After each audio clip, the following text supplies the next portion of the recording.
ये होगा कि नाम का तो ये किसान आंदोलन है, लेकिन इसमें सभी जात के लोग सहयोग और समर्थन कर रहे हैं।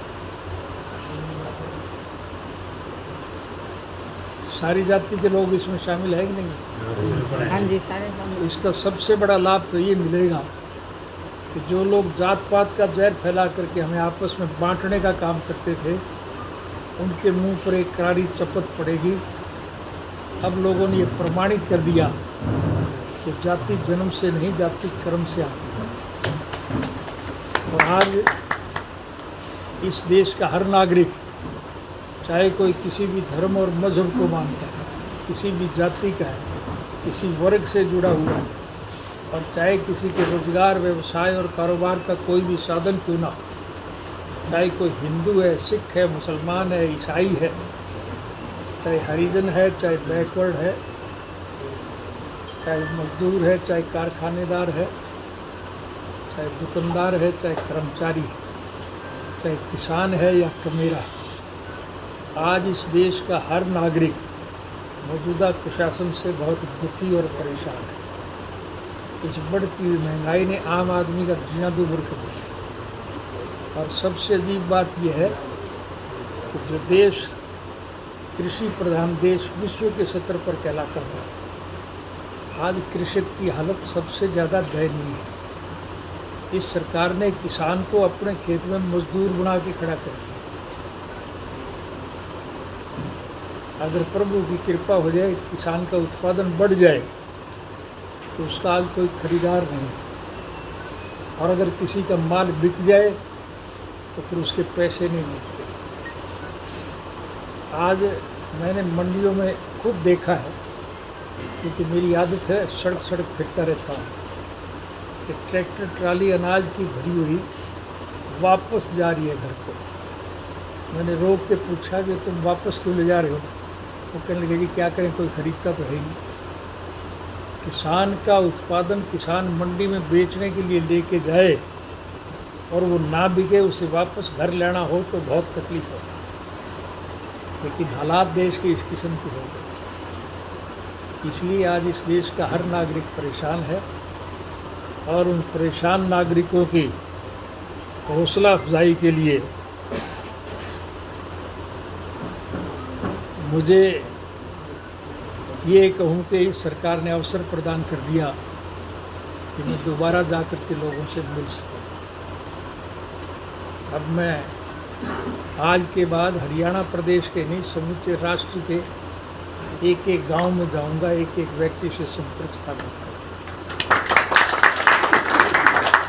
जो लोग संघर्ष में जूझ रहे हैं उनको बधाई दूंगा, और जो लोग किसी कारणवश उनके साथ शामिल नहीं हो रहे हैं उनसे विनम्र निवेदन करूंगा कि वो और सारी दिक्कत और कठिनाइयों को छोड़ करके इस संगठन में शामिल हो। राष्ट्र का भविष्य उज्जवल हो, ये हमारी प्राथमिकता है। और इस प्राथमिकता को पूरा करने के लिए हम हर संभव प्रयास करेंगे। और मैं विशेष रूप से प्रेस के लोगों से निवेदन करूंगा कि आप इस मामले में अग्रणी भूमिका निभाएं। अतीत में झांक करके देखो, इस देश में जब कभी भी कोई आपदा आई है, प्रेस के लोगों ने अहम भूमिका निभाई। आज भी हम यही उम्मीद रखते हैं कि आप वही भूमिका फिर निभाओगे। रथ यात्रा जो आपकी चल रही पूरे हरियाणा में जाएगी, उसको लेकर भी किस तरह का क्या कोई प्लान तैयार किया? रथ यात्रा आपने कहा था ना देश भर में यात्रा करेंगे या हरियाणा में यात्रा करेंगे, तो उसको किसानों से शुरू करेंगे साहब 20 तारीख से। इस किसान संघर्ष का समर्थन करते हुए मैं सबसे पहले जो संघर्ष में जूझ रहे हैं उनको सबको जाकर के बधाई दूंगा कल से। 20 तारीख से उनकी मेहनत के बलबूते पर राष्ट्र में राजनीतिक परिवर्तन अवश्य भावी है। कब जा रहे हो वहाँ पर? 20 को, 20 तारीख से 20 और 21 को, 20-21 को 2 दिन मिल जाएंगे। चारों 20-21 और उसके बाद 22 को नहीं जा पाऊंगा मैं, 20 क्योंकि 22 को पार्लियामेंट के मेंबर संसद का घेराव करेंगे। इसलिए 20-21 और 22 की बजाय कोई और तारीख तय 20-21 कर दी, 20-21 24 की टोल पे है। 24 प्रधान जी कह रहे हैं 24 कर दिए। 20 को पलवल और गाजीपुर बॉर्डर है और 21 को टिकरी और सिंध बॉर्डर है और 24 तारीख को ये कितलाना टोल पे जाएगा साहब। सर किसान आंदोलन चल रहा है और सरकार वार्ता नहीं कर रही है। आप भी मुख्यमंत्री रहे हैं, आपके अनुसार क्या समाधान निकलना चाहिए और क्या तरीका अपनाना चाहिए सरकार को? डेमोक्रेटिक सिस्टम में, प्रजातांत्रिक प्रणाली में सत्ता में चुने हुए लोगों की जिम्मेवारी होती है कि वो जनहित के लोगों की इच्छाओं के अनुसार काम करें। एक परिवर्तन हमारे शासनकाल में हुआ, आपने देखा हो। प्रजातांत्रिक प्रणाली में जनता जनार्दन के वोट से सरकार बनती है और फिर चुनी हुई सरकार की जिम्मेवारी बनती है कि वो जनहित के कामों में रुचि ले, लोगों की मूलभूत जरूरियात को पूरी करे। इसलिए चुने हुए प्रतिनिधि को अपनी समस्याएं पेश करने के लिए लोग सरकार के पास जाते हैं और मौजूदा सरकार के मुख्यमंत्री ने एक बोर्ड लगा रखा था कि चीफ मिनिस्टर की कुछ विंडो पे जो कोई आके दरख्वास्त देगा उसके काम। इत्तेफाक से मैं एक दफ़ा चंडीगढ़ गया हुआ था और चंडीगढ़ मुझे किसी मित्र से मिलने के लिए जाना था। तो जिस सड़क से मुझे जाना था उसी सड़क पे मुख्यमंत्री निवास था। मैंने वो सीएम विंडो अपनी आँख से देखी तो खाली पड़ी थी। मैंने गाड़ी रोक करके लोगों से पूछा, मैंने कहा भाई ये खाली क्यों पड़ी है? बोले जी कोई काम तो होते नहीं किसी। हमने उस परिस्थिति को बदल दिया। लोग सरकार के पास जाएं, उसकी बजाय हमने एक निर्णय लिया था सरकार आपके द्वार, और उसी कार्यक्रम को पूरा करने के लिए मैं हरियाणा प्रदेश के एक एक गांव में गया था कि नहीं गया था? और एक दफ़ा नहीं गया, मैं हर साल गया। और जहाँ कहीं भी किसी को कोई दिक्कत और कठिनाई आई उसे हाथ की हाथ हल कर दिया था। हमने उस परिस्थिति को बदल दिया था। मौजूदा सरकार से भी हम यही उम्मीद करते थे कि वो सरकार लोगों के बताए हुए रास्ते पर चलेगी, लेकिन बदकिस्मती प्रदेश की ये रही कि ऐसे लोगों के हाथ में सत्ता आ गई तो सिवाय पैसा लूटने के और कुछ जानते ही नहीं। तो ऐसे कानून बनाते हैं जिसकी रूह से योजनाबद्ध तरीके से देश के लोगों का पैसा मुट्ठी भर बड़े उद्योगी घरानों के पास जाता है।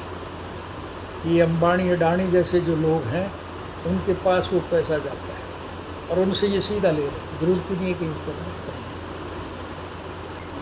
आगे की रणनीति किस तरह की बनाई गई है? रणनीति बनाई जा रही है आगे के लिए संगठन के दृष्टिगत? रणनीति बनाई नहीं जाती, रणनीति परिस्थितियों के हिसाब से अपने आप बनती है। और जैसा मैंने अभी अतीत में आपको बताया, सरकार की गलत नीतियों की वजह से आज इस देश का हर नागरिक परेशान और दुखी है। और दुखी लोगों ने एक रणनीति बना ली है कि इस कुशासन से देश का छुटकारा हासिल कराना। इसलिए इस कुशासन का अंत करने के लिए लोग प्रयासरत हैं और भगवान से डर के बोलते हैं। मुझे ऐसा दिखाई दे रहा है कि आपको 1924 का इंतज़ार नहीं करना पड़ेगा। जो परिस्थितियां इस वक्त देश में व्यापक हैं उसके दृष्टिगत 2024 इस देश में मध्यावधि चुनाव संभव है। किसी समय भी देश में मिड टर्म पोल हो सकते हैं और जब देश में मध्यावधि चुनाव होंगे तो उसमें हरियाणा की अग्रणी भूमिका होगी। हरियाणा परिस्थिति को बदलने में अहम भूमिका निभाएगा और हरियाणा की नकल समूचे राष्ट्र के लोग करेंगे क्योंकि सभी लोग दुखी हैं। इसलिए आपसे विनम्र निवेदन करूंगा कि हरियाणा में अग्रणी भूमिका प्रेस के लोगों को निभानी चाहिए। रोहतक में भी किसान बैठे हैं, यहाँ पर मनीष तो माफ़ी मांगने के लिए कह रहे हैं, क्या कहेंगे? मैं एक जगह की बात ना करो, आप रोहतक की बात ना करो। आज समूचे राष्ट्र के लोग जो मैंने अभी बताया है सभी इस कुशासन से दुखी हैं और सभी इस कुशासन का अंत करने के लिए लड़ाई लड़ रहे हैं। जेजेपी आपसे अलग हो गई थी नेलो से, तो क्या ऐसा कुछ करेंगे कि वो भी आपके साथ आए वापस परिवार? क्या आपका आप भी ये कर- मान के चलोगे कि सिर्फ जेजेपी ही हमसे अलग हुई? और भी बहुत से लोग हैं। मैं ज़्यादा किसी की चर्चा नहीं करूँगा, लेकिन प्रोफेसर संपत सिंह 18 वर्ष तक इंडियन नेशनल लोकदल पार्टी के प्रेसिडेंट रहे। जो 18 साल तक इंडियन नेशनल लोकदल पार्टी के प्रेसिडेंट रहे, वो आज दीपेंद्र हुड्डा का ड्राइवर बन रहा है। अशोक अरोड़ा। आप किस किस का नाम लेंगे? अशोक अरोड़ा का नाम लेंगे, उसका जो डिप्टी स्पीकर है इस वक्त, ये गंभीर गणेश है, ये गंभीर गणेश है। व्यक्तिगत तौर पर जो लोग स्वार्थ की पूर्ति के लिए अपनी पार्टी को छोड़ करके सरकारी पार्टी में शामिल होने के लिए गए थे, आज उनकी हालत सबसे ज़्यादा दयनीय है। उन्हें कोई बैठने को कुर्सी नहीं देती, और अगर कोई कुर्सी से उठ के बोलने के लिए खड़ा हो जाए तो वापसी पे वो कुर्सी नहीं मिलती, उसके डंडे पे बैठना पड़ता है। ये हाल है। तो कुछ संपर्क में है जी, दोबारा से आपसे बात हो पाई कुछ नेताओं की? हमारा किसी से कोई द्वेष नहीं है, हमारा किसी से कोई विद्रोह नहीं है। हम तो स्वर्गीय चौधरी देवीलाल जी के स्वप्न साकार करने के पक्ष हैं। स्वर्गीय चौधरी देवीलाल जी ने सारी उम्र एक बात के लिए लड़ाई लड़ी कि इस देश के आम नागरिक की मूलभूत ज़रूरियात, रोजी रोटी, कपड़ा, मकान, शिक्षा और स्वास्थ्य का प्रबंध सरकार करे। ये हमारी मूलभूत ज़रूरियात है, और वो ज़रूरियात भी अगर पूरी कोई सरकार नहीं कर रही है तो फिर स्वाभाविक है उस सरकार से लोग नाराज़ हों। अच्छा चौटाला साहब, पूर्व मुख्यमंत्री भूपेंद्र सिंह हुड्डा ये कहते हैं कि पिछले 7 साल में बेरोजगारी ज़्यादा बढ़ी है और कांग्रेस राज में बेरोजगारी को ख़त्म किया था। क्या लगता है आपको? किसने किया, मैं उस बहस में तो नहीं जाना चाहूँगा, ये मेरा काम नहीं है। स्वर्गीय चौधरी देवीलाल जी ने राष्ट्र के हितार्थ सारी उम्र संघर्ष किया, और देश की आज़ादी के बाद भी संघर्ष करके अलग हरियाणा प्रदेश बनाया था। आज हरियाणा के निर्माता के तौर पर उन्हें याद किया जाता है। इसलिए स्वर्गीय चौधरी देवीलाल जी के स्टेचू जगह जगह लोग लगा रहे हैं। आपको एक नई बात बताऊंगा मैं, किसी दुर्भावनाओं से ग्रस्त होकर के नहीं। स्वयं भूपेंद्र सिंह जी से पूछ लेना, रोहतक के लोगों से पूछना, चौधरी रणबीर सिंह को 5 साल तक हरियाणा प्रदेश के मुख्यमंत्री भूपेंद्र सिंह हुड्डा ने अपने घर पे मृत्युशैया पे रखा, केवल इसलिए कि वो उनका दाह संस्कार चौधरी देवीलाल और चौधरी चरण सिंह के बराबर जमुना के किनारे कराना चाहते थे। केंद्र में भी कांग्रेस की सरकार थी और भूपेंद्र सिंह हुड्डा हरियाणा प्रदेश के मुख्यमंत्री थे। उसके बावजूद भी उन्हें वहाँ दाह संस्कार की अनुमति नहीं मिली थी। ये दाह संस्कार किसी मुख्यमंत्री के बेटे के हिसाब से नहीं किए जाते, मरने वाले के किए हुए कार्यक्रमों के दृष्टिगत फैसले लिए जाते हैं। इसलिए और किसी का तो ये क्या करेंगे, आप इसी से अंदाज़ा लगाओ कि ये किसका भला करते थे। ये आप पता कर ले, ये असलियत है। केंद्र में भी कांग्रेस की सरकार थी और प्रदेश के मुख्यमंत्री भूपेंद्र सिंह हुड्डा खुद था, और उसके दाह संस्कार के लिए भी उसको वहाँ नहीं जाना था। 5 दिन रखे, हैं? 5 दिन रखे थे। 5 दिन रखे।